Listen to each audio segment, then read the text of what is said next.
Every adventure requires a first step, trite but true even here.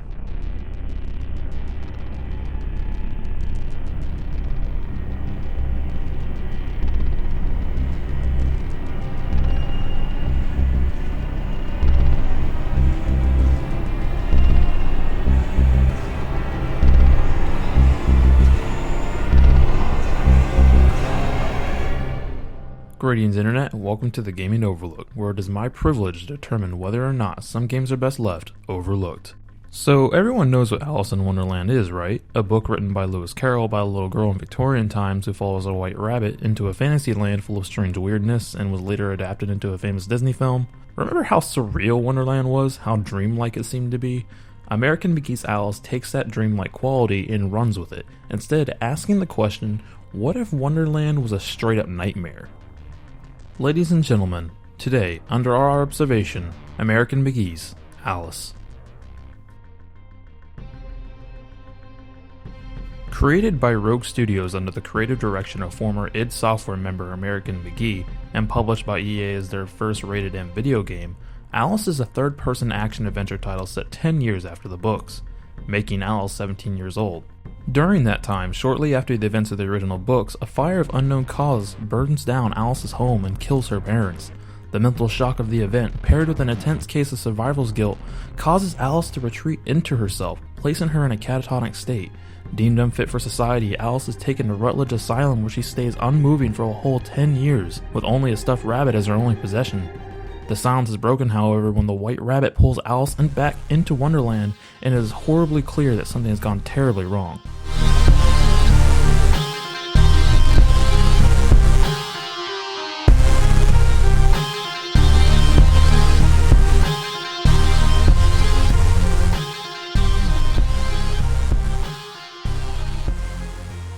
Everything is dark and dreary. The inhabitants are enslaved, depressed, and downtrodden, aesthetically warped by the influence of the Red Queen, who you learn has taken over Wonderland. Our land is destroyed, our spirit crushed. Reminds me of the asylum. Is there no joy here? Slavery and happiness do not dwell in the same house. Even Cheshire is not unaffected.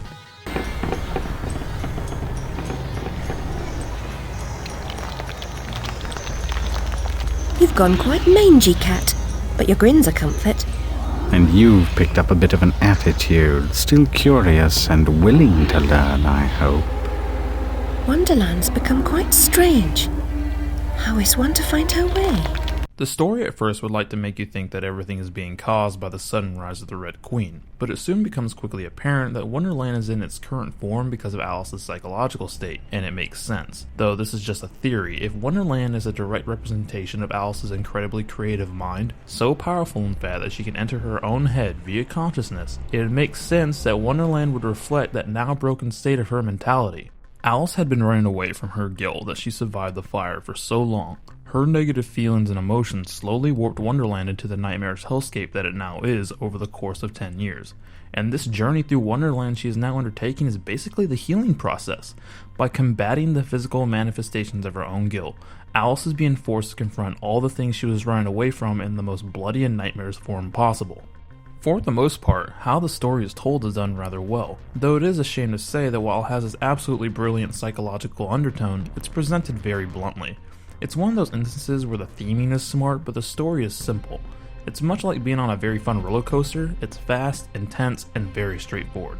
I guess my overall issue is that I saw a lot of narrative potential in this idea, and it wasn't as fleshed out as I hoped it would be. In the end, the overall idea is more interesting than the actual narrative. That is not to say that the narrative does not have any merit. The story is interesting enough to hold your attention, and the game concludes on a satisfying note, straight off the heels of the final epic battle with the Red Queen.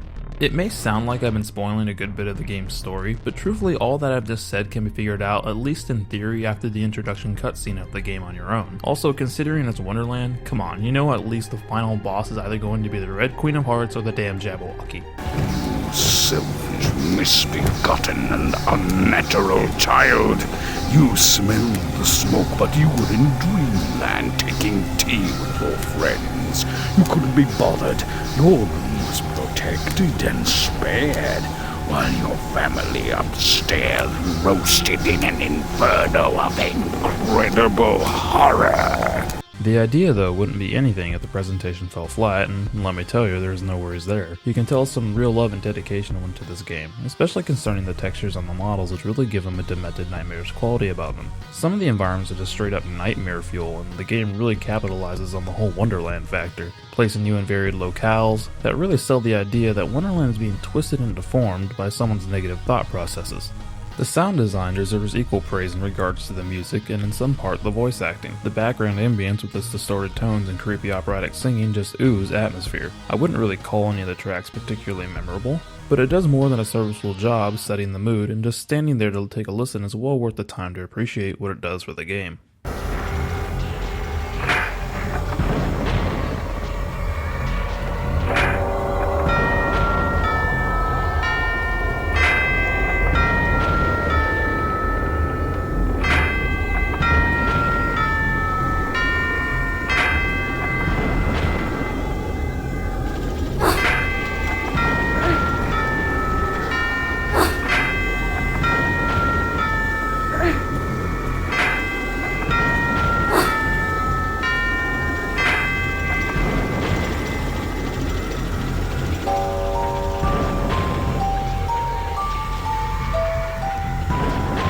The voice acting is very much the same way, with one particular standout exception. This bastard right here. If there is one voice that defines the entire game, it is the Cheshire Cat, brilliantly voiced by Roger L. Jackson. I mean, just listen to this cat. When the path is problematical, consider a leap of faith. Ride the wind. Only a few find the way. Some don't recognize it when they do. Some don't ever want to. 52 pickup is a staple of juvenile humor, but when the deck slices and dices, it's no laughing matter. It talks like I'm on holiday, Cat. Wandering about having a bit of fun. The Oracle's an idiot. Confront what frightens or offends you. Reckless or insulting talk should never go unchallenged. There's no lock, but it won't open. It's stuck. Treat it like a Chinese box or a stubborn lid. A tap in the right spot might do the trick.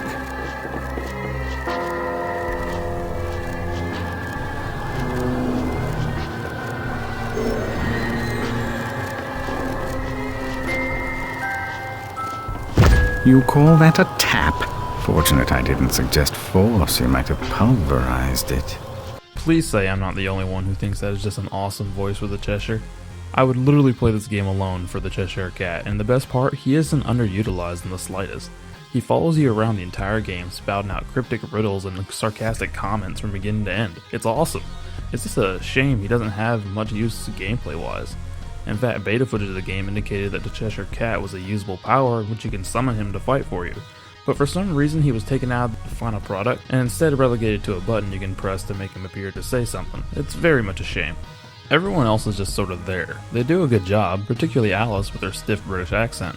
And there really is no complaints. Well, besides Griffin. Why? Well, just listen to him. Sorry, Alice. The eye staff is yours. The troops are gathered. Everything is ready. I'll deal with the Jabberwock. You are our champion. Lead us to victory in Queensland. So, you want to put a bit more effort into that line, Griffin? Admittedly, one of the more disappointing aspects of the game is the gameplay.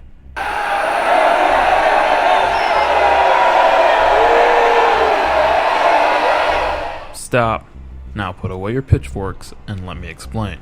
Alice controls much the same way as a standard third-person action game does. Playing with the mouse and keyboard, the mouse controls the camera, WASD controls movement, spacebar jumps, and the numbers along with the mouse wheels cycle through the various power-ups through the game. There seem to be two key problems with the gameplay. The first, in my opinion, is the biggest issue out of the two, the platforming.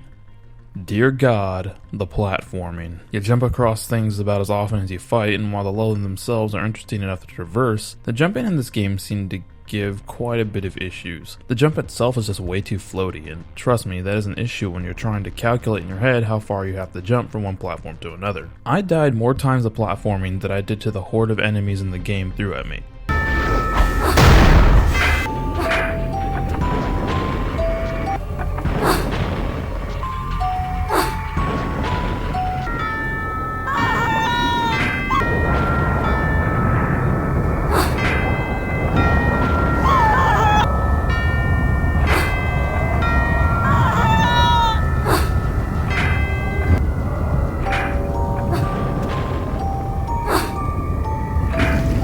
floatiness isn't the only issue. Other times it just felt as if either the jumping was being too sensitive, and the other times I just felt as if it just wasn't responding. Either way, the frequent deaths just seemed to suck a lot of the enjoyment out of the game because the deaths themselves felt cheap, and they didn't feel as if they were a result of me doing things wrong.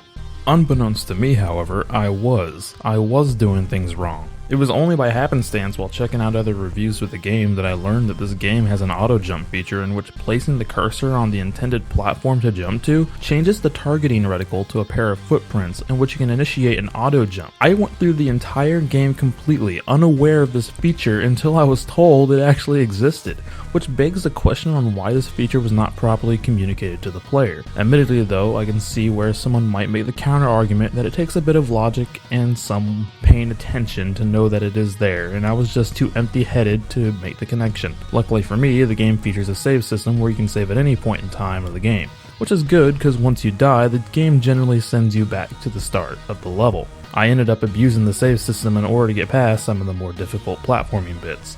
The second problem derives from the overall game balance. Throughout the game, you are given various weapons and power-ups to help push you forward. Only problem is, only some of the weapons you receive and almost none of the power-ups you find are of any use. I ended up only sticking with 3 of the weapons throughout the entire game and pretty much never cared to pick up any of the power-ups because they never seemed to have any real impact on the overall difficulty of the game. The fact that some weapons are just more useful is really a shame considering there's a lot of good variety here.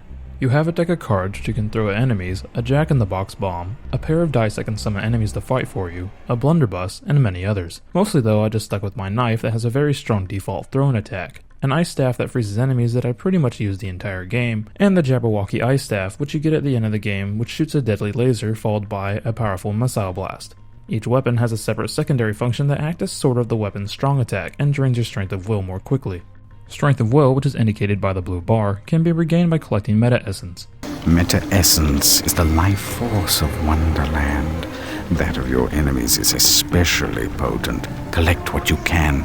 Use it wisely. Meta essence also restores your sanity, which is Alice's health indicated by the red bar. It could be the difficulty of which I played the game on, but I always found meta essence to be in plentiful supply, so I was never without any strength of will, which basically allowed me to mercilessly slaughter any enemy I came across, which in turn dropped more meta essence, which just kept the momentum going. The game features a plethora of boss fights as well, paced very well throughout the game. They are generally pretty fun experiences, facing off against some of Wonderland's more famous denizens such as the Tweedle Brothers and the Mad Hatter. Despicable, grotesque and smelly louts, I'll fill your bellies all right. The bigger they are, the harder they fall. Spare me the platitude. Do you have any useful advice? Use their size against them. Some of the fights, though, feel a bit uninspired and unimaginative, with many of the fights devolving into a pure one-on-one boxing match between who can outdamage one another. A strange design choice considering the overall creativity and variety of the game. Some bosses do require a bit of strategy to beat, however. You can trick the Tweedle Brothers in attacking one another, and the Centipede requires you to hit a certain spot on its carapace in order to do any damage, just to name a couple instances. Now, I know I may seem like I'm harping on the gameplay a lot, but to be honest, there didn't seem to be a lot of aspects that positively stood out besides the large variety of weapons and level design. The combat gets pretty repetitive due to the weapon imbalance, and switching up to the different weapons is just an inefficient way to get through the game unless you're looking for that extra bit of challenge. The platforming, with how frequent it is, has its fun ruined by a frustrating jump mechanic, and if you're at all like me, you can go through the entirety of the game not knowing that an auto jump exists. I might as well just go ahead and say it since I'm pretty much implying it anyways. The gameplay is just really average. Combat is samey and it gets boring really quick, so the only thing that consistently held my interest were the unique level designs, the overall locales, and the story. Honestly, I think the biggest strength of the gameplay is the level design. Each area has its own memorable gimmick that really brings the game to life. One level you might be river rafting on a leaf while shrunk down to the size of a bug, and then another you might be traversing a maze of mirrors in which enemies burst forth from to do battle. Every moment of the game is interesting and unique, and it serves as one of the main drives to play through the game. Alice plays on your curiosity with expert precision, and this helps balance out the bad platforming and the samey combat by actually making you want to play more in order to see what kind of crazy ideas the game is going to throw your way. I think no level in the game best exemplifies this than the Looking Glass Castle, in which there is a segment in which you play as various chess pieces, and you can only move throughout the level based on that particular piece's moveset. It's very creative and very fun. Unfortunately, American McGee's Alice isn't the most polished game in the world in terms of functionality. Throughout my playthrough, I glitched several times with some interesting results, one of which was somehow landing at the bottom of a deep dark abyss with the level right next to me surrounded by nothing but pitch black darkness. Other times, when I would have Alice hang on to the ledge, she would sometimes actually just grab the air and just hang there as if there was something to hold on to. There's a lot of graphical bugs in this game. But for all of its imperfections, I love the game. I adore the hell out of this game for what it does. It may not have the best gameplay out there, but what it does have is a unique experience that any fan of psychological horror and Alice in Wonderland would no doubtly enjoy. It is really no small wonder that a cult following of the game has sprung up, and now the game has become a highly sought after collector's item. It suffers from what I call Majora's Mask syndrome, in which a good game is released but then goes unappreciated for a long period of time before rapidly surging up in popularity. I would imagine that the cause of this interest in the first game stems from the release of its sequel known as Alice Madness Returns, yet another overlooked title which this channel will eventually cover. Though due to Madness Returns being released on the Xbox 360, one of the more popular gaming consoles at the time, more attention was given to that game than its predecessor, which in turn directed to individuals who enjoyed that game over to the first. This was further helped by a later edition of Madness Returns being released with the original game included into the overall package, which is how I found this game in the first place. The Queen, my lower incisors for the Queen. Where is that wretched creature? And now it's time for the verdict. As said before, the biggest weakness of the game is the gameplay. It also suffers from some lack of proper, polished function, however this is expertly countered by its unique and creepy visuals, haunting music, interesting locales, and Cheshire the goddamn cat. Strenuously calculating all these factors in mind, I have concluded that American McGee's Alice deserves a solid B average. It is an interesting 10-hour experience that I think everyone should try out just once, and it is in this humble reviewer's opinion that this game should not be overlooked. And that, my friends, is it for today's episode of the Gaming Overlook. Thank you very much for watching, and I look forward to your responses in the comment section. Like and subscribe if you liked the video, and until next time, sayonara.